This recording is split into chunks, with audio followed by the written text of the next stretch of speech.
ਦੁਬਾਰਾ ਰਿਪੀਟ ਮੈਂ ਤੁਹਾਡਾ ਜਵਾਬ ਸਮਝ ਗਿਆ। ਤੁਸੀਂ ਕਹਿ ਰਹੇ ਕਿ ਸਾਨੂੰ ਜਿਨ੍ਹਾਂ ਲੋਕਾਂ ਦੇ ਫੈਸਲੇ ਹੋ ਗਏ ਆ, ਜਿਨ੍ਹਾਂ ਲੋਕਾਂ ਦੇ ਫੈਸਲੇ ਹੋ ਗਏ ਆ, ਜਿਨ੍ਹਾਂ ਕੇਸਾਂ ਦੇ ਭਾਵੇਂ ਉਹ 50 ਕੇਸਾਂ ਦੇ ਵਿੱਚ ਨਾਮਜ਼ਦ ਸੀ, ਭਾਵੇਂ 100 ਕੇਸਾਂ 'ਚ ਨਾਮਜ਼ਦ ਸੀ, ਉਹ ਬੰਦੇ ਬਾਹਰ ਆ।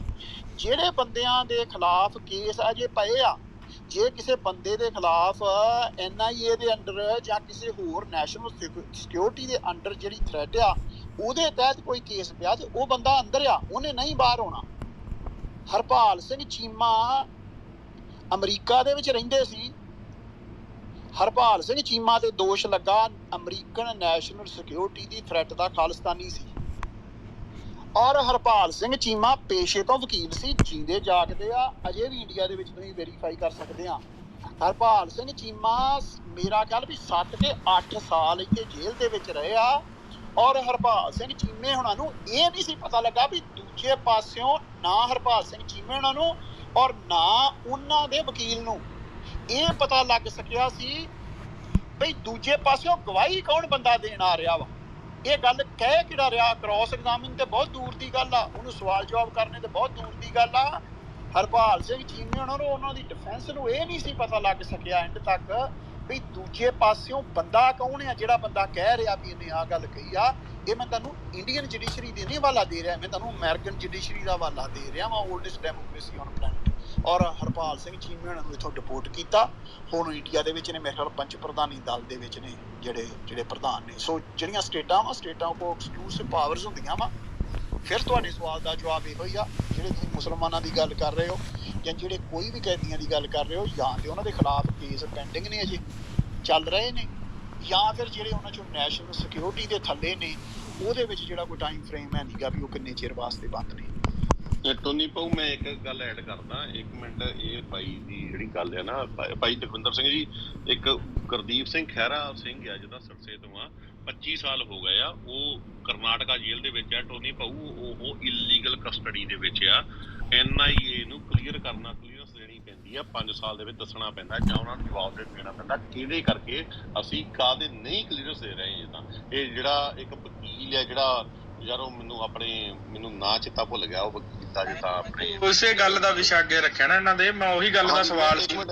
ਇੱਕ ਸਕਿੰਟ, ਹਾਂਜੀ, ਉਹ ਜਿਹੜਾ ਸੀਗਾ ਯਾਰ ਵਕੀਲ ਦਾ ਨਾਂ ਚੇਤੇ ਭੁੱਲ ਗਿਆ। ਖੈਰ ਚਲੋ, ਮੈਂ ਅੱਗੇ ਆਉਣਾ। ਉਹ ਸਿੱਖ ਵਕੀਲ ਆ, ਬੜਾ ਮੰਨਿਆ ਪਰ ਚਿਹਰਾ ਹੈ। ਜਿੱਦਾਂ NIA ਨੂੰ ਪਟੀਸ਼ਨ 3 ਵਾਰ ਪਾਈ ਗਈ ਆ, 25 ਸਾਲ ਤੋਂ ਬੰਦਾ ਕਸਟਡੀ ਦੇ ਵਿੱਚ ਰਹਿ ਰਿਹਾ ਆ। NIA ਕਲੀਅਰੈਂਸ ਨਹੀਂ ਦੇ ਰਹੀ। ਉਹ ਬੰਦੇ ਦੀ ਜਿਹੜੀ ਕਸਟਡੀ ਆ ਨਾ 20 ਸਾਲਾਂ 'ਚ ਪੂਰੀ ਹੋਣੀ ਸੀ, 5 ਸਾਲ ਓਵਰ ਕਰਨਾਟਕਾ ਜੇਲ੍ਹ ਦੇ ਵਿੱਚ ਹਜੇ ਤੱਕ ਵੀ ਉਹ ਬੰਦਾ ਬੈਠਾ ਆ ਤੇ ਇਸ ਵੇਲੇ ਬਿਰਧ ਹੋ ਚੁੱਕਾ ਆ ਬੰਦਾ।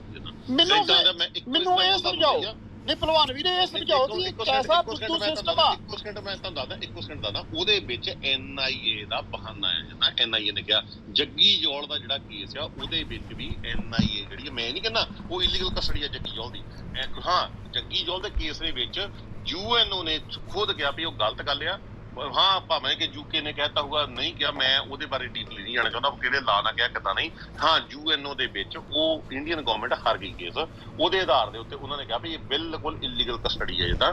ਪਰ ਉਹਦੇ ਤੇ NIA ਜਿਹੜੀ ਆ, ਉਹਨੇ ਇੱਕ ਰਿਟ ਪਾਈ ਹੋਈ ਆ ਵੀ ਇਹ ਬੰਦਾ ਜੇ ਛੱਡ ਦਿੱਤਾ ਤਾਂ ਬਹੁਤ ਖਤਰਨਾਕ ਆ, ਤੇ ਇੱਥੇ ਜਿਹੜੀਆਂ ਗਤੀਵਿਧੀਆਂ ਹੋਈਆਂ ਉਹਦੇ ਆਧਾਰ ਤੇ, ਸ਼ੱਕ ਦੇ ਆਧਾਰ ਦੇ ਉੱਤੇ ਅਸੀਂ ਫੜਿਆ ਹੋਇਆ ਜਿੱਦਾਂ। ਭਲਵਾਨ ਵੀਰੇ, ਅਸਲ 'ਚ ਨਾ ਤੁਸੀਂ ਜਦੋਂ ਪ੍ਰਾਪੇ ਗੱਡਾ ਕਰਦੇ ਹੋ ਬੜਾ ਨਹੀਂ, ਦੇਖੋ ਪ੍ਰਾਪੇ ਗੱਡਾ ਕਰਦੇ ਹੋ। ਹੁਣ ਵੀ ਤੁਸੀਂ ਪ੍ਰਾਪੇ ਗੱਡਾ ਕੀਤਾ ਨਹੀਂ। ਇੱਕ ਮਿੰਟ ਹੁਣ ਮੈਂ ਗੱਲ ਕੀਤੀ ਤਾਂ ਪ੍ਰਾਪੇ ਗੱਡਾ। ਟੋਨੀ ਭਾਈ, ਇਹ ਗੱਲ ਗਲਤ ਆ। ਦੇਖੋ, ਗੱਲ ਨੂੰ ਤੱਥ ਦੇ ਆਧਾਰ ਤੇ ਕੀਤਾ ਜਾਵੇ, ਤੁਸੀਂ ਇਦਾਂ ਗਲਤ ਟਾਰਗੇਟ ਕਰਦੇ ਨੇ। ਫਿਰ ਮੇਰਾ ਆਪਾਂ ਜਵਾਬ ਨਹੀਂ ਰੱਖੀ ਰੱਖਦਾ। ਪ੍ਰਾਪੇ ਗੱਡਾ ਜੇ ਤੂੰ ਗੱਲ ਕਰਦਾ ਤਰਕ, ਯਾਰ ਇਹ ਮੈਨੂੰ ਦੱਸ ਇਹ ਕਿੱਥੋਂ ਦਾ, ਯਾਰ ਕਿੱਥੋਂ ਦੀ? ਦੋ ਬੰਦੇ ਤੁਸੀਂ ਇਕੱਠੇ ਬੋਲੀ ਜਾਂਦੇ ਸੀ, ਇੱਕ ਬੰਦੇ ਨੂੰ ਮੈਂ ਥੱਲੇ ਭੇਜਦਾ ਵਾ, ਉਹਨੂੰ ਫੇਰ ਵੀਰ ਨੂੰ ਉੱਪਰ ਚੁੱਕ ਲੈਣੇ। ਮੈਂ ਤੁਹਾਨੂੰ ਦੱਸਦਾ ਚਲੋ, ਮੈਂ ਕੋਈ ਬਹਿਸ ਦੇ ਮੁੱਦੇ ਜੀ ਮੈਂ ਜਿਹੜਾ ਮੈਂ ਪਹਿਲਾਂ ਕਹਿ ਚੁੱਕਾ, ਮੈਂ ਇੱਕ ਗੱਲ ਕਹਿਣਾ ਯਾਰ, ਮੇਰਾ ਵੀਰ ਤੂੰ ਗੱਲ ਕਰਦਾ ਤਾਂ ਤਰਕ ਆ, ਜੇ ਮੈਂ ਗੱਲ ਕਰਦਾ ਪ੍ਰਾਪੇ ਗੱਡਾ। ਮੈਨੂੰ ਦੱਸ ਕੇ ਲੈਣ ਦੋ ਨਾ ਵੀ ਕਿੱਦਾਂ, ਮੈਂ ਇਜਾਜ਼ਤ ਦਿਓਗੇ ਮੈਂ ਦੱਸਾਂ ਵੀ ਕਿੱਦਾਂ ਤੁਸੀਂ ਕਰਦੇ ਪ੍ਰਾਪੇ ਗੱਡਾ।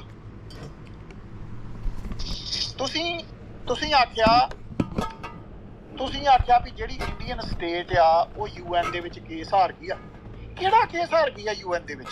ਥੱਲੇ ਵੇਖਣ, ਜਿਹੜੇ ਥੱਲੇ ਸੁਣ ਰਹੇ ਆ 40 ਬੰਦੇ 50 ਬੰਦੇ, ਉਹ ਸੋਚ ਰਹੇ ਆ ਵੀ ਸ਼ਾਇਦ ਵਾਕਈ ਯਾਰ ਇੰਡੀਆ ਇੱਕ ਸਾਵਰਨ ਕੰਟਰੀ ਆ। ਭਲਵਾਨ ਵੀਰੇ, ਤੁਹਾਨੂੰ ਕਮ ਸੇ ਕਮ ਇੰਨਾ ਤੇ ਪਤਾ ਹੋਣਾ ਚਾਹੀਦਾ ਨਾ। ਮੈਨੂੰ ਪਲੀਜ਼ ਇਹ ਨਾ ਤੁਸੀਂ ਆਖੋ ਵੀ ਮੈਨੂੰ ਇਹ ਵੀ ਨਹੀਂ ਪਤਾ।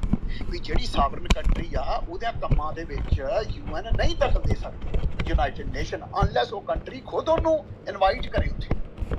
ਯਾਰ ਕਿੱਦਾਂ ਕੇਸ ਤੁਸੀਂ ਤੇ ਇਦਾਂ ਕਰਦੇ ਵੀ ਜਿਵੇਂ ਇੰਡੀਅਨ ਸਟੇਟ ਕੇਸ ਹਾਰ ਗਈ, ਜਿਵੇਂ ਜਨੀਵਾ ਦੇ ਵਿੱਚ ਕੇਸ ਚੱਲਿਆ, ਉਧਰੋਂ ਇੰਡੀਆ ਦੇ ਵਕੀਲ ਪੇਸ਼ ਹੋਏ ਆ, ਉਧਰੋਂ ਪੰਨੂ ਸਾਹਿਬ ਗਏ ਆ ਕਿ ਇਹ ਜੱਗੀ ਜੌਲ ਦੇ ਵਕੀਲ ਬਣ ਕੇ। ਪੰਨੂ ਦਾ ਨਾਮ ਨਹੀਂ, ਮੈਂ ਪੰਨੂ ਦਾ ਇੱਕ ਵਾਰ ਵੀ ਨਹੀਂ ਜਾਏਗਾ ਜੀ। ਨਹੀਂ ਪਰ ਨਹੀਂ ਵੇਖੋ, ਤੁਸੀਂ ਡੀਰੇਲ ਕਰੋਗੇ ਨਾ, ਤੁਸੀਂ ਪੰਨੂ ਨੂੰ ਮੁੱਦਾ ਬਣਾਓਗੇ। ਜੋ ਮੈਂ ਕਹਿ ਰਿਹਾ ਉਹ ਤੁਸੀਂ ਵੀ ਸਮਝ ਰਹੇ, ਜਿਹੜੇ ਥੱਲੇ 50 ਬੰਦੇ ਸੁਣਦੇ ਉਹ ਵੀ ਸਮਝ ਰਹੇ ਵੀ ਤੁਸੀਂ ਪ੍ਰਾਪੇਗੈਂਡਾ ਕਿੱਦਾਂ ਕਰਦੇ ਆ। ਤੁਸੀਂ ਆਖਿਆ ਵੀ ਇੰਡੀਅਨ ਸਟੇਟ UN ਦੇ ਵਿੱਚ ਕੇਸ ਹਾਰ ਗਈ ਆ, ਕਿਹੜਾ ਕੇਸ ਹਾਰ ਗਈ UN ਦੇ ਵਿੱਚ? ਦੱਸਣ ਦੀ ਕੋਸ਼ਿਸ਼ ਕਰੋਗੇ, ਸਮਝਾਓਗੇ ਮੈਨੂੰ? ਦੇਖੋ ਵੀਰੇ, UN ਜਿਹੜੀ ਹੈ ਨਾ, ਉਹ UN ਇੱਕ ਜਿਹੜੀ ਯੂਨਾਈਟਿਡ ਨੇਸ਼ਨ ਹੈ ਨਾ, ਉਹਦੇ ਵਿੱਚ ਜਦੋਂ ਵੀ ਕਿਤੇ ਵੀ ਹਿਊਮਨ ਰਾਈਟ ਦੇ ਅਗੇਂਸਟ ਗੱਲ ਹੁੰਦੀ ਨਾ, ਉਹਦੇ ਵਿੱਚ ਤੁਸੀਂ ਚਲ ਜਾਂਦੇ ਆ ਜਾਂ ਮੈਂ ਚਲ ਜਾਂਦਾ। ਇੱਕ ਮਿੰਟ, ਤੁਸੀਂ ਹੁਣੇ ਕਹਿ ਕੇ ਹਟਿਆ ਸੋਵਰਨ ਕੰਟਰੀ ਆ ਇੰਡੀਆ ਦੀ, ਜਿਹਦਾ ਹਨਾ ਜਿਹੜੀ ਵੀ ਕੰਟਰੀ ਨੂੰ ਸੋਵਰਨ ਕੰਟਰੀ ਦੀ ਮਾਨਤਾ ਮਿਲੀ ਹੋਈ ਨਾ, ਉਹ UN ਦੇ ਅੰਡਰ ਆਉਂਦੀ ਆ। ਨਹੀਂ ਤਾਂ ਜਦੋਂ ਆਪਾਂ ਜਿੱਦਾਂ ਨਾਰਥ ਕੋਰੀਆ ਵਾਲਾ ਹਾਲ ਹੋ ਜਾਂਦਾ, ਜਦੋਂ ਕਹਿੰਦੇ ਅਸੀਂ ਨਹੀਂ ਮੰਨਦੇ UN ਨੂੰ ਨਾ, ਨਾਰਥ ਕੋਰੀਆ ਵਾਲਾ ਹਾਲ ਹੋ ਜਾਂਦਾ ਆ। UN ਭਾਵੇਂ, ਹਾਲਾਂਕਿ ਮੈਂ ਤੁਹਾਨੂੰ ਇੱਕ ਗੱਲ ਮੰਨਦਾ, UN is nothing but America।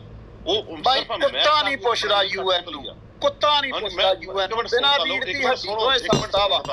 ਸੁਣ ਤਾਂ ਲਓ ਯਾਰ, ਸੁਣ ਲਿਓ। UN ਨੂੰ ਚਾਹੇ ਕੁੱਤਾ ਪੁੱਛੇ ਜਾਂ ਨਹੀਂ ਪੁੱਛੇ, ਪਰ ਇੱਕ ਪੇਪਰਾਂ ਦੇ ਵਿੱਚ ਇੱਕ ਚੀਜ਼ ਬਣਾਈ ਗਈ ਆ ਅਮਰੀਕਾ ਦੇ ਵੱਲੋਂ ਵੀ ਭਾਈ ਤੁਸੀਂ ਇਹਦੇ ਅੰਡਰ ਜਾ ਕੇ ਚੱਲਣਾ। ਜਿੱਦਾਂ ਉਹਦੇ ਵਿੱਚ WTO ਜੋ ਕੁਛ ਵੀ ਫਲਾਣੇ ਧਿਮਕੜੇ ਜਿੰਨੇ ਵੀ ਕੁਛ ਬਣਾਇਆ ਗਿਆ ਉਹਦੇ ਅੰਡਰ ਕਰ ਦਿੱਤਾ ਗਿਆ। ਜਿਹੜਾ ਮਾਡਰਨ ਜਿਹੜਾ ਕੋਆਪਰੇਟ ਵਰਲਡ ਆ ਉਹਨੇ, ਚਲੋ ਆਪਣਾ ਵਿਸ਼ਾ ਫਿਰ ਡਾਇਵਰਟ ਹੋ ਜਾਣਾ, ਪਰ ਉਹਨੇ ਚੱਲ ਜਾਣਾ ਭਾਈ ਦਾ ਉਸ ਆਧਾਰ ਦੇ ਉੱਤੇ ਆ। ਜਦੋਂ UNO ਦੇ ਵਿੱਚ ਕੋਈ ਵੀ ਕਾਪੀਰਾਈਟ ਵੀ ਬਣਦੇ, ਈਵਨ ਡੈਟ ਕਿਸੇ ਵੀ ਟ੍ਰੇਡਮਾਰਕ ਦੇ ਬਣਦੇ ਆ, ਉਹ ਵੀ ਉਹਦੇ ਵਿੱਚ ਜਾਣੀ ਕਿ ਪੂਰੇ ਉਹਨੂੰ ਕਾਪੀਰਾਈਟ ਕੀਤਾ ਜਾਂਦਾ, ਮਤਲਬ ਕੀਤਾ ਜਾਂਦਾ UNO ਦੇ ਵਿੱਚ ਪੂਰੇ ਤਰੀਕੇ ਨਾਲ। ਉਹ ਜਾਣੀ ਕਿ ਮਤਲਬ ਟ੍ਰੇਡਮਾਰਕ ਹੁੰਦੇ ਆ, ਉਹ ਜਿੱਦਾਂ ਉਹਨੂੰ ਮਤਲਬ ਰੈਕਗਨਾਈਜ਼ ਕਰਦੀ ਆ UNO ਜਿਹੜੀ ਹੁੰਦੀ ਹੈ। ਜਿੱਦਾਂ ਉਹਦੇ ਆਧਾਰ ਦੇ ਉੱਤੇ ਆਪਾਂ ਸੁਣਿਆ ਵੀ ਬੈਕ ਇਨ ਹਿਸਟਰੀ ਦੇ ਵਿੱਚ ਮੈਸੀ ਵਾਲਾ ਦਾ ਕੇਸ ਚੱਲਿਆ ਸੀ ਜਾਂ ਕਿੱਦਾਂ ਜੀ, ਤੇ ਕੀ ਕੁਛ ਹੋਇਆ ਸੀਗਾ ਜਿੱਦਾਂ। ਹੁਣ ਉਸੇ ਆਧਾਰ ਦੇ ਉੱਤੇ ਹਿਊਮਨ ਰਾਈਟ ਦੇ ਕੇਸ ਵੀ ਚੱਲਦੇ। ਮੈਂ ਅਗੇਨ ਤੁਹਾਨੂੰ ਕਹਿੰਦਾ, ਹੈਗਾ ਕੁੱਖ ਨਹੀਂਗਾ, ਇੱਕ ਹੌਕਸ ਬਣਾਇਆ ਹੋਇਆ। ਤੁਸੀਂ ਕਿੱਦਾਂ ਕਹਿਤਾ ਵੀ ਇੰਡੀਅਨ ਸਟੇਟ ਕੇਸ ਹਾਰ ਗਈ UN ਦੇ ਵਿੱਚ? ਸੁਣੋ ਮੈਂ ਤੁਹਾਨੂੰ ਉਹੀ ਦੱਸਦਾ, ਉਹਦੇ ਕੋਈ ਗੱਲ ਲੰਮੀ ਕਰ ਰਹੇ ਨਾ, ਗੱਲ ਨੂੰ ਉਧਾਰ ਹੈ। ਮੈਂ ਤੁਹਾਨੂੰ ਦੱਸਦਾ ਉਹਦੇ ਆਧਾਰ ਦੇ ਉੱਤੇ ਜਦੋਂ WSO ਨੇ ਜਿਹੜਾ ਵਰਲਡ ਸਿੱਖ ਆਰਗੇਨਾਈਜੇਸ਼ਨ ਨੇ ਪਾਇਆ ਸੀਗਾ, ਉਸ ਆਧਾਰ ਤੇ ਜਿਹੜਾ ਤਰਕ ਦਿੱਤਾ ਗਿਆ ਸੀ ਮੂਹਰੇ, ਇਹ ਨਾ ਕਿ ਉਹ ਹੁਣ ਇਸ ਗੱਲੋਂ ਤੁਸੀਂ ਵੀ ਮੁੱਕਰ ਨਹੀਂ ਸਕਦੇ ਵੀ ਜਿਹੜੀ ਇੰਡੀਅਨ ਗਵਰਨਮੈਂਟ ਦਾ ਪੈਨਲ ਸੀ ਉਹਨਾਂ ਨੇ ਉਹਦੇ ਆਧਾਰ ਦੇ ਉੱਤੇ ਤਰਕ ਬਿਤਰਕ ਨਹੀਂ ਕੀਤੇ ਉਹਨਾਂ ਨੇ ਵੀ। ਜਿਹਦਾ ਉਹਦਾ ਸੋਰਸ ਦਾ ਲਿੰਕ ਪਾਓ, ਕ੍ਰੈਡੀਬਲ ਸੋਰਸ ਦਾ ਲਿੰਕ ਪਾਓ। ਲਿੰਕ ਜੇ ਮੈਂ ਹੁਣ, ਅੱਛਾ ਇੱਕ ਮਿੰਟ ਮੈਨੂੰ ਇੱਕ ਗੱਲ ਦੱਸੋ, ਹੁਣੇ ਤੁਸੀਂ ਬੋਲ ਕੇ ਹਟੇ ਆ ਵੀ ਜਿਹੜਾ ਸੀਗਾ ਜਗਮੀਤ ਸਿੰਘ ਸੀਗਾ ਵੀ ਉਹਨੂੰ ਤਾਂ ਨਹੀਂ ਵੀਜ਼ਾ ਦਿੱਤਾ ਗਿਆ ਵੀ ਕਿਉਂਕਿ ਉਹ ਜਾਣੀ ਕਿ ਉਹਨਾਂ ਵੀ ਕਨਿਸ਼ਕ ਕਾਂਡ ਦੇ ਉਹਦੇ ਹੱਕ ਦੇ ਵਿੱਚ ਬੋਲਿਆ ਸੀ। ਤੁਸੀਂ ਉਹਦਾ ਲਿੰਕ ਪਾ ਦਿਓ ਮੈਨੂੰ। ਭਲਵਾਨ ਇਸ ਤਰੀਕੇ ਨਾਲ ਯਾਰ ਤੁਸੀਂ ਰੈਡੀਕਲਾਈਜ਼ ਕਰਦੇ ਨਹੀਂ, ਫਿਰ ਦੱਸੋ ਯਾਰ, ਆ ਦੇਖੋ ਇਸ ਤਰੀਕੇ ਨਾਲ ਤੁਸੀਂ ਰੈਡੀਕਲਾਈਜ਼ ਕਰਦੇ ਜੋ ਜਦੋਂ ਦਾ ਨਹੀਂ। ਇੱਕ ਮਿੰਟ ਭਲਵਾਨ ਸਾਹਿਬ, ਯਾਰ ਤੁਸੀਂ ਫੇਸ ਆ ਰੈਡੀਕਲਾਈਜ਼ ਜੇ ਕਰਨ ਵਾਲੇ ਬੰਦਿਆਂ ਦੀ ਟੀਮ ਦਾ। ਇੱਥੇ 10 ਬੰਦੇ ਆਣ ਕੇ ਨਾ ਭਲਵਾਨ, 10 ਬੰਦੇ ਆ ਕੇ ਨਹੀਂ, 1 ਮਿੰਟ, 10 ਬੰਦੇ ਆ ਕੇ ਤੇ ਜਦੋਂ ਦਾ ਭਲਵਾਨ ਨੂੰ ਉੱਪਰ ਚੁੱਕਿਆ ਨਾ, 10 ਬੰਦੇ ਆ ਕੇ ਚਾਰਟ 'ਚ ਬਕਵਾਸ ਕਰਦੇ ਗਏ, ਔਰ ਸਾਰੀਆਂ ਜਾਲੀ ਆਈਡੀਆਂ, ਇੱਕ ਵੀ ਉਹਨਾਂ ਚੋਂ ਅਸਲੀ ਨਹੀਂਗਾ, ਸਾਰੀਆਂ ਜਾਲੀ ਆਈਡੀਆਂ ਉਹ ਬਕਵਾਸ ਉਹ ਕਰੀ ਜਾਂਦੇ। ਤੇ ਇੱਥੇ ਵੀ ਜਿਸ ਗੱਲ ਦਾ ਸਬੂਤ ਨਾ ਹੋਵੇ, ਜਿਹੜੀ ਗੱਲ ਬੈਕਅਪ ਨਾ ਹੋਵੇ, ਉਹ ਪ੍ਰਾਪੇਗੰਡਾ ਹੁੰਦੀ ਆ। ਤੁਸੀਂ ਹੁਣ ਇਹ ਆਖਿਆ ਵੀ ਇੰਡੀਅਨ ਸਟੇਟ ਆਪਣਾ ਕੇਸ ਹਾਰ ਗਈ UN ਦੇ ਵਿੱਚ। ਮੈਂ ਤੁਹਾਨੂੰ ਕਹਿ ਰਿਹਾ ਵੀ ਤੁਸੀਂ ਇਹ ਪ੍ਰਾਪੇਗੰਡਾ ਕਰ ਰਹੇ ਆ। ਤੁਸੀਂ ਕਿਹਾ ਵੀ ਨਹੀਂ ਏਦਾਂ ਹੋਇਆ। ਮੈਂ ਤੁਹਾਨੂੰ ਕਿਹਾ ਵੀ ਲਿੰਕ ਦਿਓ ਉਹਦਾ ਕੋਈ ਕ੍ਰੈਡੀਬਲ। ਤੁਸੀਂ ਵਾਟ ਅਬਾਊਟਰੀ ਸ਼ੁਰੂ ਕਰਤੀ। ਤੁਸੀਂ ਫਿਰ ਜਗਮੀਤ ਸਿੰਘ ਵਾਲੇ ਚਲੇ ਗਏ। ਕੋਈ ਜਗਮੀਤ ਸਿੰਘ ਨਹੀਂ, ਕੋਈ ਗੁਰਮੀਤ ਸਿੰਘ ਨਹੀਂ, ਕੋਈ ਦਲਜੀਤ ਸਿੰਘ ਨਹੀਂ, ਕੋਈ ਸਰਜੀਤ ਸਿੰਘ ਨਹੀਂ। ਆਪਾਂ ਗੱਲ ਕਰਨੀ ਆ ਤੁਹਾਡੀ ਉਹ ਸਟੇਟਮੈਂਟ ਦੀ ਜਿਹੜੀ ਤੁਸੀਂ ਆਖਿਆ ਵੀ ਇੰਡੀਅਨ ਜਿਹੜੀ ਸਟੇਟ ਆ ਉਹ UN ਦੇ ਵਿੱਚ ਕੇਸ ਹਾਰ ਗਈ ਆ ਜੱਗੀ ਜੌਲ ਦਾ। ਮੈਂ ਕਹਿ ਰਿਹਾ ਵੀ ਤੁਸੀਂ ਚਿੱਟਾ ਝੂਠ ਬੋਲ ਰਹੇ ਆ। ਤੁਸੀਂ ਜਿਹੜਾ ਸ਼ਿਸ਼ਟਾਚਾਰ ਦਾ ਹਰ ਅਸੂਲ ਛਿੱਕੇ ਟੰਗ ਕੇ ਪ੍ਰਾਪੇਗੰਡਾ ਕਰ ਰਹੇ ਆ। ਔਰ ਇਹ ਪ੍ਰਾਪੇਗੰਡਾ ਤੁਸੀਂ ਸਾਰਾ ਦਿਨ ਕਰਦੇ ਆ ਸਿੱਖ ਯੂਥ ਨੂੰ ਵਰਗਲਾਉਣ ਵਾਸਤੇ। ਤੁਸੀਂ ਸਾਰਾ ਦਿਨ ਉਕਸਾਉਂਦੇ ਆ। ਔਰ ਜਿਹੜੀ ਸਾਡੀ ਜਵਾਨੀ 18, 20, 22 ਸਾਲ ਦੇ ਨਿਆਣੇ, ਉਹ ਇਹੋ ਜਿਹੀਆਂ ਹੀ ਤੁਹਾਡੀਆਂ ਗੱਲਾਂ ਸੁਣ ਕੇ ਬੇਸ ਸਿਰ ਪੈਰ ਗੱਲਾਂ ਸੁਣ ਕੇ, ਕਿਉਂਕਿ ਅੱਗੇ ਕੋਈ ਜਵਾਬ ਦੇਣ ਵਾਲਾ ਨਹੀਂ ਹੁੰਦਾ, ਉਹ ਗੱਲਾਂ ਸੱਚ ਮੰਨ ਕੇ ਬਹਿ ਰਹਿੰਦੇ ਆ। ਮੈਂ ਤੁਹਾਨੂੰ ਔਨ ਰੈਕਡ ਕਹਿ ਰਿਹਾ, 50 ਬੰਦਿਆਂ ਦੇ ਸਾਹਮਣੇ ਕਹਿ ਰਿਹਾ ਵੀ ਤੁਸੀਂ ਝੂਠ ਬੋਲ ਰਹੇ ਆ। ਤੁਸੀਂ ਮੈਨੂੰ ਦੱਸੋ ਵੀ ਕਿੱਥੇ ਇੰਡੀਅਨ ਸਟੇਟ ਹਾਰੀ ਆ UN ਦੇ ਵਿੱਚ ਜੱਗੀ ਜੌਲ ਵਾਲੇ ਕੇਸ ਦੇ ਵਿੱਚ? ਮੈਨੂੰ ਕੋਈ ਕ੍ਰੈਡੀਬਲ ਸੋਰਸ ਦਿਓ। ਕੋਈ ਇਹ ਨਾ ਹੋਵੇ ਕਿ ਉਹ ਫਲਾਣੇ ਨੇ ਫਲਾਣੇ ਨੂੰ ਕਿਹਾ ਤੇ ਫਲਾਣੇ ਨੇ ਫਲਾਣੇ ਨੂੰ ਕਿਹਾ। ਮੈਨੂੰ ਉਹਦਾ ਕੋਈ ਕ੍ਰੈਡੀਬਲ ਸੋਰਸ ਦੱਸੋ ਵੀ ਫਲਾਨੀ, ਇਹ ਵੀ ਨਹੀਂਗਾ ਕੋਈ ਕਿਸੇ ਨੇ ਫੇਸਬੁੱਕ ਤੇ ਪੋਸਟ ਪਾਈ ਹੋਵੇ। ਮੈਨੂੰ ਕੋਈ ਲਿੰਕ ਦੱਸੋ। ਜੇ ਮੈਂ ਇੱਕ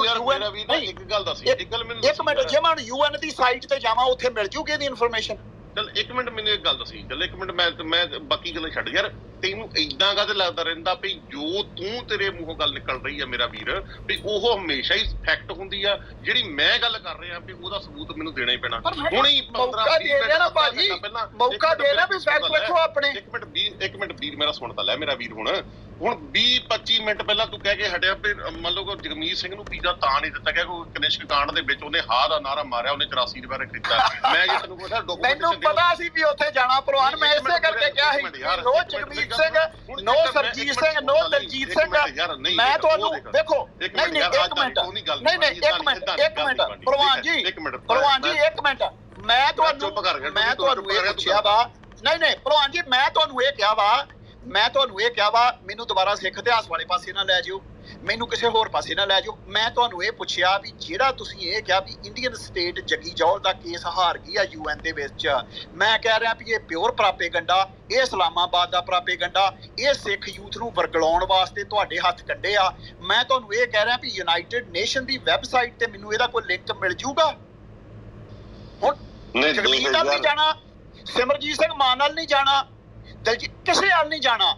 ਇਸ ਸਵਾਲ ਦਾ ਜਵਾਬ ਮੈਂ ਲੈਣਾ ਵਾ ਤੁਹਾਡੇ ਕੋਲੋਂ, ਮੈਂ ਕਿਸੇ ਪਾਸੇ ਨਹੀਂ ਤੁਹਾਨੂੰ ਜਾਣ ਦੇਣਾ। ਜਾਂ ਤੁਸੀਂ ਇਹ ਆਖੋ ਵੀ ਮੇਰੇ ਕੋਲ ਇਹ ਸਟੇਟਮੈਂਟ ਗਲਤ ਦੇ ਹੋ ਗਈ ਆ। ਨਹੀਂ ਇੱਕ ਮਿੰਟ ਸੁਣੋ ਜੇਕਰ ਅਸੀਂ ਗੱਲ ਕਰ ਦਿੱਤੀ ਸੁਣੀ ਸੁਣਾਈ ਜਾਂ ਕੁਝ ਵੀ ਕਹਿ ਲਓ ਜਾਂ ਈਵਨ ਡੈਟ ਮੈਂ ਆਪਣੇ ਕੋਲੋਂ ਮਨ ਘੱਟ ਗੱਲ ਕਰ ਦਿੱਤੀ, ਉਹਦੀ ਮੈਨੂੰ ਫੈਕਟ ਦੇਣਾ ਪੈਣਾ। ਤੇ ਜਿਹੜੀ ਟੋਨੀਵਾਲ ਨੇ ਗੱਲ ਕੀਤੀ ਆ ਉਹਦਾ ਟੋਨੀਵਾਲ ਨੂੰ ਕੋਈ ਫੈਕਟ ਨਹੀਂ ਦੇਣਾ ਪੈਣਾ। ਇਹ ਗੱਲ ਕਹਿ ਰਹੇ ਤੁਸੀਂ ਜਿੱਦਾਂ ਇਖਲਾਕੀ ਤੌਰ ਤੇ ਨਹੀਂ ਇੱਕ ਮਿੰਟ ਭਲਵਾਨ ਜੀ, ਇਖਲਾਕੀ ਤੌਰ ਤੇ ਤੁਹਾਡਾ ਫਰਜ਼ ਬਣਦਾ ਵੀ ਜੋ ਮੈਂ ਤੁਹਾਨੂੰ ਸਵਾਲ ਪੁੱਛਿਆ ਨਾ ਉਹਦਾ ਮੈਨੂੰ ਸਬੂਤ ਦਿਓ।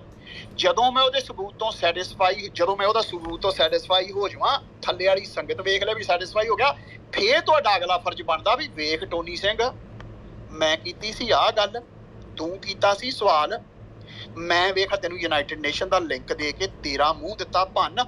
ਹੁਣ ਮੇਰੀ ਗੱਲ ਆ, ਤੂੰ ਆਹ ਗੱਲ ਕਹੀ ਸੀ, ਇਸ ਗੱਲ ਦਾ ਮੈਨੂੰ ਜਵਾਬ ਦੇ। ਇਹ ਹੁੰਦੀ ਆ ਇਮਾਨਦਾਰਾਨਾ ਗੁਫ਼ਤਗੂ, ਆਨੈਸਟ ਡਿਬੇਟ। ਜਦੋਂ ਅਗਲੇ ਨੇ ਕੋਈ ਸਵਾਲ ਪੁੱਛਿਆ ਉਹਨੂੰ ਸੈਟੀਸਫਾਈ ਕਰੋ। ਵਟ ਬਾਊਟਰੀ ਵਾਲੇ ਆਪਾਂ ਵਟ ਬਾਊਟਰੀ ਕਰਦੇ ਹੀ ਉਦੋਂ ਜਦੋਂ ਆਪਣੇ ਕੋਈ ਜਵਾਬ ਨਹੀਂ ਹੁੰਦਾ ਅਗਲੇ ਦੀ ਗੱਲ ਦਾ। ਤੁਸੀਂ ਹੁਣ ਵੀ ਵਟ ਬਾਊਟਰੀ ਕਰ ਰਹੇ ਜੀ, ਤੁਸੀਂ ਹੁਣ ਵੀ ਜਗਮੀਤ ਸਿੰਘ ਨੂੰ ਢਾਲ ਬਣਾ ਕੇ ਵਰਤ ਰਹੇ ਜੇ। ਮੈਂ ਤੁਹਾਨੂੰ ਕਹਿ ਰਿਹਾ ਤੁਸੀਂ ਇਸ ਸਟੇਜ ਤੇ ਇਹ ਸਟੇਟਮੈਂਟ ਦਿੱਤੀ ਵੀ ਇੰਡੀਅਨ ਸਟੇਟ ਜੱਗੀ ਜੌਹਲ ਵਾਲਾ ਕੇਸ ਹਾਰ ਗਈ ਆ ਯੂਨਾਈਟਿਡ ਨੇਸ਼ਨ ਦੇ ਵਿੱਚ। ਮੈਂ ਤੁਹਾਨੂੰ ਕਿਹਾ ਇਹ ਬਹੁਤ ਵੱਡੀ ਸਟੇਟਮੈਂਟ ਆ ਔਰ ਇਹੋ ਜਿਹੀਆਂ ਸਟੇਟਮੈਂਟਾਂ ਹੀ ਸਿੱਖ ਯੂਥ ਨੂੰ ਰੈਡੀਕਲਾਈਜ਼ ਕਰਦੀਆਂ ਵਾ। ਤੁਸੀਂ ਹੁਣ ਵੀ ਸਾਡਾ ਪਲੇਟਫਾਰਮ ਵਰਤ ਰਹੇ ਜੇ ਆਪਣੇ ਉਸੇ ਨਾਪਾਕ ਏਜੰਡੇ ਵਾਸਤੇ, ਉਸੇ ਤਰ੍ਹਾਂ ਹੀ ਰੈਡੀਕਲਾਈਜ਼ ਕਰਨ ਵਾਸਤੇ, ਆਪਣਾ ਜਿਹੜਾ ਪ੍ਰਾਪੇਗੰਡਾ ਕਰਨ ਵਾਸਤੇ। ਮੈਂ ਤੁਹਾਨੂੰ ਹੁਣ ਕਿਹਾ ਵੀ ਜੇ ਮੈਂ ਯੂਨਾਈਟਿਡ ਨੇਸ਼ਨ ਤੇ ਜਾਵਾਂ, ਮੈਂ ਤੁਹਾਨੂੰ ਇਹ ਵੀ ਕਿਹਾ ਮੈਨੂੰ ਕੋਈ ਫੇਸਬੁੱਕ ਦੀ ਪੋਸਟ ਨਹੀਂ ਚਾਹੀਦੀ, ਮੈਨੂੰ ਕੋਈ ABCD ਲਿੰਕ ਨਹੀਂ ਚਾਹੀਦਾ। ਮੈਂ ਤੁਹਾਨੂੰ ਇਹ ਕਹਿ ਰਿਹਾ ਵੀ ਜੇ ਮੈਂ ਯੂਨਾਈਟਿਡ ਨੇਸ਼ਨ ਦੀ ਸਾਈਟ ਤੇ ਜਾਵਾਂ, ਉੱਥੇ ਮੈਨੂੰ ਕੋਈ ਇਹਦੀ ਟ੍ਰੇਲ ਮਿਲ ਜੂਗੀ ਵੀ ਜੱਗੀ ਜੌਹਲ ਦਾ ਜੇ ਮੈਂ ਨਾਂ ਪਾਵਾਂ, ਜੇ ਮੈਂ ਇੰਡੀਅਨ ਸਟੇਟ ਦਾ ਨਾਂ ਪਾਵਾਂ, ਉੱਥੇ ਕੋਈ ਹਵਾਲਾ ਮਿਲ ਜੂਗਾ? ਕਿਉਂਕਿ ਜੇ ਉਹਨਾਂ ਨੇ ਝਾੜ ਪਾਈ ਇੰਡੀਅਨ ਸਟੇਟ ਨੂੰ, ਜੇ ਉਹਨਾਂ ਨੇ ਇੰਡੀਅਨ ਸਟੇਟ ਦਾ ਬੂਥਾ ਭੰਨਿਆ ਵਾ ਉੱਥੇ, ਤੇ ਫਿਰ ਉਹਨਾਂ ਕੋਲ ਕੋਈ ਰੈਕਟ ਤੇ ਹੋਊਗਾ ਨਾ ਯੂਨਾਈਟਿਡ ਨੇਸ਼ਨ ਕੋਲ, ਮਿਲ ਜੂਗਾ ਉਹਦਾ ਰੈਕਟ। ਨਹੀਂ ਤੁਸੀਂ ਵੈਸੇ ਉਦਾਂ ਜਿਹੜਾ ਇੱਕ ਮੀਡੀਆ ਗਰੁੱਪ ਹੈ BBC ਉਹਨੂੰ ਮੰਨਦੇ ਆ ਕਿ ਰੋਕੇਟਸ ਕਰਦੇ ਕਿ ਨਹੀਂ? ਮੈਂ ਤੁਹਾਨੂੰ ਪਹਿਲਾਂ ਕਿਹਾ ਸੀ ਵੇਖੋ ਜੇ ਇਸ ਗੱਲ ਨੂੰ ਸਮਝੋ। ਨਹੀਂ ਇਸ ਗੱਲ ਨੂੰ ਸਮਝੋ। ਨਹੀਂ ਇੱਕ ਮਿੰਟ ਵੇਖੋ, ਇੱਕ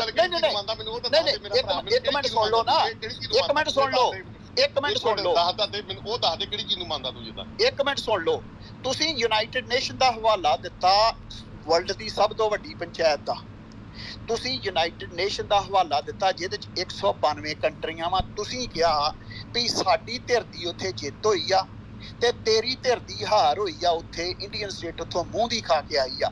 ਮੈਂ ਤੁਹਾਨੂੰ ਇਹ ਪੁੱਛ ਰਿਹਾ ਵਾਂ ਵੀ ਯੂਨਾਈਟਿਡ ਨੇਸ਼ਨ ਦੀ ਵੈਬਸਾਈਟ ਤੇ ਕੋਈ ਹਵਾਲਾ ਦਾ ਹੁਣ ਤੁਸੀਂ ਮੈਨੂੰ ਨਹੀਂ ਇੱਕ ਮਿੰਟ ਮੇਰੀ ਗੱਲ ਮੁੱਕ ਲੈਣ ਦਿਓ ਨਾ, ਮੇਰੀ ਗੱਲ ਮੁੱਕ ਲੈਣ ਦਿਓ ਨਾ। ਨਹੀਂ ਦੇਖੋ ਇੱਕ ਮਿੰਟ, ਜਦੋਂ ਤੁਸੀਂ ਗੱਲ ਯਾਰ ਮਾੜ ਜਿਹੜੇ ਤੁਸੀਂ ਯਾਰ ਚੁੱਪ ਕਰਾਇਆ ਕਰੋ ਬੰਦੇ ਨੂੰ, ਏਦਾਂ ਸਵਾਦ ਨਹੀਂ ਆਉਂਦਾ ਗੱਲ। ਦੇਖੋ ਭਲਵਾਨ ਜੀ ਤੁਸੀਂ ਬੋਲੇ, ਮੈਂ ਤੁਹਾਨੂੰ ਬੋਲਣ ਦਿੱਤਾ, ਮੈਂ ਤੁਹਾਨੂੰ ਟੋਕਿਆ ਨਹੀਂ। ਤੁਹਾਡੀ ਗੱਲ ਮੁੱਕਣ ਤੋਂ ਬਾਅਦ ਮੇਰੀ ਗੱਲ ਸ਼ੁਰੂ ਹੋਈ ਆ, ਸੋ ਹੁਣ ਤੁਸੀਂ ਉਦੋਂ ਹੀ ਬੋਲੋਗੇ ਜਦੋਂ ਮੇਰੀ ਗੱਲ ਮੁੱਕੂਗੀ। ਜੇ ਤੁਸੀਂ ਵਿੱਚੋਂ ਮਾਈਕ ਖੋਗੇ ਏਦਾਂ ਗੱਲ ਨਹੀਂ ਬਣਨੀ, ਇਸ ਤਰੀਕੇ ਨਾਲ ਗੱਲ ਨਹੀਂ ਬਣਨੀ। ਮੈਂ ਤੁਹਾਨੂੰ ਫੇਰ ਦੁਬਾਰਾ ਕਹਿ ਰਿਹਾ ਤੁਸੀਂ ਪ੍ਰਾਪੇਗੰਡਾ ਕਰਦੇ ਆ ਸੋਸ਼ਲ ਮੀਡੀਆ ਤੇ ਸਾਰਾ ਦਿਨ ਕਰਦੇ ਆ। ਤੁਸੀਂ ਸਿੱਖ ਯੂਥ ਦੇ ਸਿੱਖ ਜਵਾਨੀ ਦੇ ਮਨਾਂ 'ਚ ਬੜੇ ਚਲਾਕੀ ਨਾਲ ਜ਼ਹਿਰ ਭਰਦੇ ਆ ਸਿੱਖ ਬੱਚਿਆਂ ਦੇ ਮਨਾਂ 'ਚ।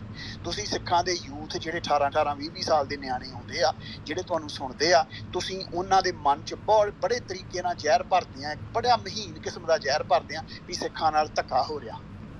ਉਸ ਧੱਕੇ ਨੂੰ ਤੁਸੀਂ ਇਸ ਤਰੀਕੇ ਨਾਲ ਸਾਬਤ ਕਰਦੇ ਆ ਵੀ ਇੰਗਲੈਂਡ ਤੋਂ ਇੱਕ ਮੁੰਡਾ ਗਿਆ, ਇੰਗਲੈਂਡ ਤੋਂ ਉਹ ਮੁੰਡਾ ਉੱਥੇ ਉਹਦੇ ਖਿਲਾਫ ਕੇਸ ਸੀਗੇ। ਉਹਨਾਂ ਨੇ ਉਸੇ ਸਮਾਜ ਦੇ ਵਿੱਚ ਜਿੱਥੇ ਜਿਸ ਸਮਾਜ ਦੇ ਵਿੱਚ ਰੋਜ਼ ਮਹਾਂਵੀਰ ਖਲੇਰੀ ਵਰਗੇ ਬੰਦੇ ਦੇਸ਼ ਨੂੰ ਗਾਲ ਦਿੰਦੇ ਆ, ਧਰਮ ਨੂੰ ਗਾਲ ਦਿੰਦੇ ਆ, ਸੰਵਿਧਾਨ ਨੂੰ ਗਾਲ ਦਿੰਦੇ ਆ, ਰੋਜ਼ ਟੁਕੜੇ ਕਰਦੇ ਆ, ਪਰ ਕਿਉਂਕਿ ਉਹ ਬੋਲਦੇ ਹੀ ਆ, ਉਹਨਾਂ ਨੇ ਕਦੇ ਕੋਈ ਇਹੋ ਜਿਹੀ ਕੋਈ ਸਟੇਟ ਨੂੰ ਉਹਨਾਂ ਦੇ ਖਿਲਾਫ ਨਹੀਂ ਲੱਭੀ ਵੀ ਉਹਨਾਂ ਨੇ ਕਿਸੇ ਦਾ ਜਾਨੀ ਨੁਕਸਾਨ ਕਰਨ ਦੀ ਸੋਚੀ ਹੋ। ਤੇ ਉਹ ਬੰਦੇ ਸ਼ਰੇਆਮ ਤੁਰੇ ਫਿਰਦੇ ਆ। ਮਹਾਂਵੀਰੀ ਖਲੇਰੀ ਇਸ ਗੱਲ ਦਾ ਜਿਉਂਦਾ ਜਾਗਦਾ ਸਬੂਤ ਆ ਵੀ ਤੁਸੀਂ ਮੂੰਹ ਰਾਹੀਂ ਜਿੰਨਾ ਮਰਜ਼ੀ ਹੱਗ ਲਓ, ਭਾਰਤ ਤੁਹਾਨੂੰ ਕੁਝ ਨਹੀਂ ਕਹਿੰਦਾ। ਔਰ ਜੱਗੀ ਜੌਲ ਨੇ ਉੱਥੇ ਜਾ ਕੇ ਜ਼ਮੀਨੀ ਪੱਧਰ ਤੇ ਕੁਛ ਐਸਾ ਕਰਨ ਦੀ ਕੋਸ਼ਿਸ਼ ਕੀਤੀ ਜਿਹੜੀ ਸਟੇਟ ਨੇ ਉਹਦੇ ਖਿਲਾਫ ਕੇਸ ਪਿਆ, ਚੱਲ ਰਿਹਾ ਕੇਸ, ਉਹ ਸਹੀ ਆ ਜਾਂ ਗਲਤ ਆ, ਅਦਾਲਤ ਚੋਂ ਫੈਸਲਾ ਹੋ ਜਾਣਾ।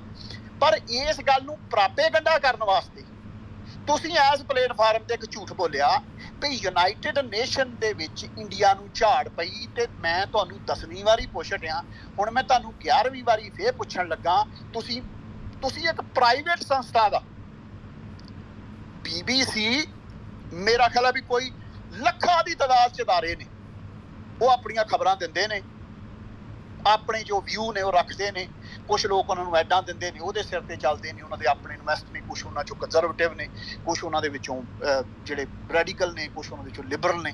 ਤੁਸੀਂ ਉਹਨਾਂ ਦਾ ਹਵਾਲਾ ਦੇ ਰਹੇ ਹੋ। ਮੈਂ ਤੁਹਾਨੂੰ ਇਹ ਪੁੱਛ ਰਿਹਾ, ਜੇ ਤੁਹਾਡੀ ਗੱਲ ਵਿੱਚ ਸੱਚਾਈ ਆ, ਜੇ ਵੇਖੋ ਜੇ ਤਾਂ ਨਿਕਲ ਗਈ ਤੁਹਾਡੇ ਅਚਨਚੇਤੀ ਮਨ 'ਚੋਂ, ਤੁਸੀਂ ਕਹਿ ਸਕਦੇ ਜੇ ਵੀ ਯਾਰ ਮੈਨੂੰ ਹੋ ਸਕਦਾ ਵੀ ਗਲਤੀ ਵੀ ਲੱਗੀ ਹੋਵੇ, ਮੈਂ ਕਿਸੇ ਤੋਂ ਸੁਣਿਆ ਸੀ, ਮੇਰਾ ਕੋਈ ਦਾਅਵਾ ਨਹੀਂ, ਪਰ ਜਿੰਨਾ ਤੁਸੀਂ ਡਿਫੈਂਡ ਕਰ ਰਹੇ ਹੋ, ਤੁਸੀਂ ਜਾਣਦੇ ਬੁੱਝਦੇ ਕਿ ਤੁਸੀਂ ਉਹ ਜੋ ਕਿਹਾ ਸਭ ਕੁਝ ਪੂਰੇ ਹੋਸ਼ ਹਵਾ 'ਚ ਕਿਹਾ। ਹੁਣ ਮੈਂ ਤੁਹਾਡੇ ਕੋਲੋਂ ਸਬੂਤ ਮੰਗ ਰਿਹਾ ਔਰ ਤੁਹਾਡੇ ਕੋਲੋਂ ਸਬੂਤ ਹੁਣ ਪੇਸ਼ ਕੀਤੇ ਜਾ ਨਹੀਂ ਰਹੇ। ਮੈਂ ਤੁਹਾਨੂੰ ਫੇਰ ਪੁੱਛ ਰਿਹਾ ਵਾਂ, ਜਿਹੜੀ ਤੁਸੀਂ ਇੱਥੇ ਸਟੇਟਮੈਂਟ ਦਿੱਤੀ ਆ ਜਾਂ ਜਿਹੜਾ ਤੁਸੀਂ ਫੈਂਟਰ ਮਾਰਿਆ ਵਾ ਵੀ ਇੰਡੀਅਨ ਸਟੇਟ ਨੂੰ ਝਾੜ ਪਈ ਆ ਯੂਨਾਈਟਿਡ ਨੇਸ਼ਨ ਦੇ ਵਿੱਚੋਂ, ਜੇ ਮੈਂ ਸਵੇਰੇ ਯੂਨਾਈਟਿਡ ਨੇਸ਼ਨ ਦੀ ਵੈਬਸਾਈਟ ਤੇ ਜਾਵਾਂ ਮੈਨੂੰ ਕੋਈ ਹਵਾਲਾ ਮਿਲ ਜੂ ਇਸ ਕੇਸ ਦਾ? ਪਲੀਜ਼ ਹਾਂ ਜਾਂ ਨਾ 'ਚ ਜਵਾਬ ਦਿਓ। ਟੋਨੀ ਮੈਂ ਬੋਲ ਲਵਾਂ ਹੁਣ? ਇੱਕੋ ਗੱਲ ਤੂੰ ਕਰਨੀ ਹੈ, ਤੂੰ ਜਾਣ ਕੇ ਨਾ ਅੱਧਾ ਘੰਟਾ ਲਾਇਆ ਵੀ ਮੈਂ ਵਿੱਚ ਡਾਇਵਰਟ ਕਰਾਂ ਤੇ ਤੈਨੂੰ ਮੌਕਾ ਮਿਲ ਜਾਵੇ, ਤੂੰ ਮੈਨੂੰ ਮੰਨ ਲਓ ਕਿ ਕਹਿ ਦੇਵੇ ਵੀ ਵਿੱਚ ਮੇਰੀ ਗੱਲ ਘੱਟਦਾ ਆ। ਮੈਨੂੰ ਵੀ ਪਤਾ, ਤੈਨੂੰ ਵੀ ਪਤਾ, ਮੇਰਾ ਵੀ। ਇੱਕ ਗੱਲ ਨੂੰ ਤੂੰ ਰਿਪੀਟ ਮੋਡ ਤੇ ਲਾ ਕੇ ਬੋਲ ਹੀ ਗਿਆ, ਜਿੱਦਾਂ ਮੈਨੂੰ ਹਵਾਲਾ ਦੇ ਤੇਰੇ ਹਵਾਲੇ ਦਿੰਦਿਆਂ ਮੈਂ ਵਿੱਚ 15 ਅਖਬਾਰਾਂ ਜਿਹੜੀਆਂ ਦੁਨੀਆ ਦੀਆਂ ਵੈਲ ਸੈਟਲ ਅਖਬਾਰਾਂ, ਉਹਨਾਂ ਦੇ ਲਿੰਕ ਦੇ ਚੁੱਕਾ ਤੈਨੂੰ। ਮੈਂ ਮੰਨ ਲਓ ਲਿੰਕ ਦੇ ਵਿੱਚ ਜਾ ਕੇ, ਮੈਸੇਜ ਦੇ ਵਿੱਚ ਜਾ ਕੇ ਚੈੱਕ ਕਰ ਲਾ ਮੇਰਾ ਭਰਾ ਜਿੱਦਾਂ, ਹਨਾ। ਫਿਰ ਦੂਜੀ ਗੱਲ ਦੇਖ, ਜਿਹੜੀ ਗੱਲ ਤੂੰ ਕਹਿੰਦਾ ਮੰਨ ਲਓ ਅਸੀਂ, ਮੈਂ ਤੇਰੀ ਸਟੇਟ ਮੇਰੀ ਸਟੇਟ, ਜਿੱਦਾਂ ਕਹਿੰਦਾ ਤੂੰ ਮੈਨੂੰ ਇੱਕ ਵਾਰੀ ਵੀ ਦੱਸ ਦੇ ਤੈਨੂੰ ਮੈਂ ਕਦ ਕਿਹਾ ਵੀ ਜਾਣੀ ਕਿ ਕੀ ਹੁੰਦਾ ਮੈਂ ਏਦਾਂ ਕਹਿੰਦਾ ਮੇਰੀ ਸਟੇਟ ਆਹ ਕਹਿੰਦੀ ਤੇਰੀ ਸਟੇਟ ਆਹ ਕਹਿੰਦੀ, ਜਿੱਦਾਂ। ਪਰ ਤੂੰ ਜਾਣ ਕੇ ਇਹ ਗੱਲ ਸਾਬਤ ਕਰਨੀ ਚਾਹੁੰਦਾ ਵੀ ਮੈਂ ਜਾਣੀ ਕਿ ਇਹ ਗੱਲ ਕਰਨੀ ਚਾਹੁੰਦਾ ਵੀ ਫਲਾਨਿਆ ਤੂੰ ਏਦਾਂ ਕਰ, ਤੂੰ ਉਦਾਂ ਕਰ। ਪਰ ਜੇ ਤੂੰ ਇਹ ਗੱਲ ਕਹਿੰਦਾ ਵੀ ਐਜ਼ ਏ ਸਿੱਖ ਗਲਤ ਨੂੰ ਗਲਤ ਕਹਿਣਾ ਗਲਤ ਗੱਲ ਆ, ਫਿਰ ਮੈਂ ਭਲਵਾਨਾ ਯਾਰ ਗੱਲਾਂ ਦਾ ਕੜਾ ਨਾ ਕਰ, ਜਵਾਬ ਦੇ। ਨਹੀਂ ਅੱਛਾ ਮੇਰੀ ਗੱਲ ਸੁਣ, ਅੱਛਾ ਕਿਵੇਂ ਮੇਰੀਆਂ ਗੱਲਾਂ ਦਾ ਕੜਾ ਦਿਸ ਪਿਆ ਜਿਹੜਾ ਅੱਧਾ ਘੰਟਾ ਹੀ? ਮੈਂ ਤਾਂ ਉਹਨੂੰ ਵੀ ਕਹੂੰਗਾ ਨਾ ਭਲਵਾਨ, ਤੈਨੂੰ ਅਸੀਂ ਨਾ ਬੋਲਣ ਦੇ ਰਹੇ ਯਾਰ। ਭਲਵਾਨ ਤੁਸੀਂ ਤਾਂ ਇੰਨਾ ਵੀ ਨਹੀਂ ਔਖਾ ਰੱਖਦੇ ਯਾਰ, ਤੁਸੀਂ ਥੋੜੇ ਔਖਾ ਯਾਰ, ਬਹੁਤ ਰੱਖ ਯਾਰ। ਮੇਰਾ ਗੱਲਾਂ ਦਾ ਇੱਕ ਮਿੰਟ ਯਾਰ, ਨਹੀਂ ਇੱਕ ਗੈਰਤ ਰੱਖ ਥੋੜੀ ਭਲਵਾਨ ਯਾਰ। ਦੇਖ ਕਿੰਨਾ ਲੋਕ ਕਰ ਰਹੇ ਆ ਭਲਵਾਨਾਂ ਵਾਲੀਆਂ ਕਰ, ਸੋਰਸ ਰੱਖ ਆਉਂਦਾ। ਤੈਨੂੰ ਪੂਰਾ ਟਾਈਮ ਮਿਲ ਰਿਹਾ, ਤੂੰ ਉਹ ਨਾ ਕਰ ਯਾਰ। ਤੁਸੀਂ ਆਪਣੇ ਗਰੁੱਪਾਂ ਦੇ ਤੁਸੀਂ ਕੀ ਕਰਦੇ ਹੁੰਦੇ? ਨਿਰਭਉ ਭਾਜੀ, ਆਪਣੇ ਵੀਰੇ ਭਲਵਾਨ ਵੀਰੇ, ਜੋ ਤੁਸੀਂ ਜੌਲ ਹੋਣਾ ਦਾ ਜੋ ਮੁੱਦਾ ਚੱਕਿਆ ਹੋਇਆ ਨਾ, ਦੇਖ ਪਹਿਲੀ ਗੱਲ ਤਾਂ ਇਹ ਦੇਖਦਾ ਉਹ ਕਾਫੀ ਜ਼ਿਆਦਾ ਐਕਸਪਲੇਨ ਕਰ ਚੁੱਕੇ। ਦੇਖੋ ਨਾ ਟੋਨੀ ਪੌਣਾ ਘੰਟਾ ਬੋਲਿਆ, ਮੈਂ ਵਿੱਚ ਬੋਲਿਆ ਤੱਕ ਨਹੀਂ। ਓ ਯਾਰ ਤੈਨੂੰ ਬੋਲਣ ਦਾ ਗੱਲ ਸਿਆਣੀ ਆਈਦਾ ਯਾਰ। ਗੱਲ ਸਵਾਦ ਤਾਂ ਸੀ ਜੋ ਟੋਨੀ ਪੌਣਾ ਘੰਟਾ ਹੁਣ ਸਵਾਦ ਲੈਣ ਨੂੰ ਆਪਾਂ ਨੂੰ ਉੱਥੇ ਤੇਰੇ ਸਵਾਦ ਦੇ ਹਿਸਾਬ ਨਾਲ ਗੱਲਾਂ ਕਰਨੀਆਂ ਯਾਰ।